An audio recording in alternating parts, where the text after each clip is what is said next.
અને આ છે તાજા ગુલાબ. આપણે આનો રસ કાઢવાનો છે.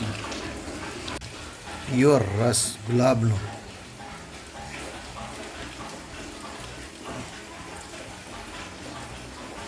ગુલાબની પતરી, ગુલાબનો રસ, ગુલાબની પાંદડીનો ગુલાબની પાંદડી, આ ગુલાબની પાંદડીનો રસ જે આપણે જાતે કાઢ્યો. ફ્રેગનેસ છે અને કલર પણ છે.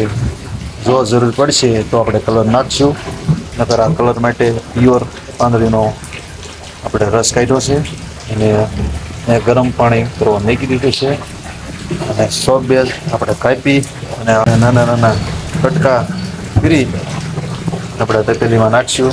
અને મોલ્ડ પણ ગોઠવી દીધું છે. તો દિલવાળા આપણે સાબુ બનાવવાના છે.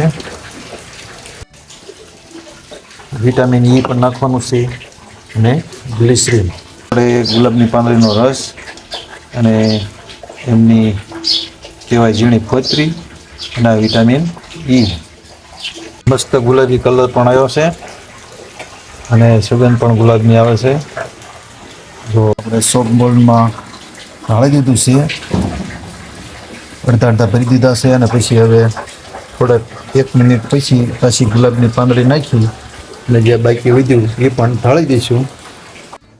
આપણા ગુલાબના સાબુ કમ્પ્લેટ તૈયાર થઈ ગયા છે. મોલ્ડમાંથી કાઢી લીધા છે. જો આમાં ગુલાબની સુગંધ છે, ગુલાબની પાંખડી છે ને બધુંય નેચરલ વસ્તુ વાપરી છે, કુદરતી.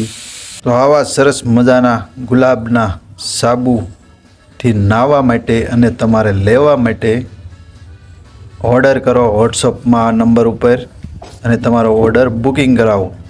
તમને મળી જશે. અને રૂબરૂ લેવું હોય તો ઉગામેડી આવો.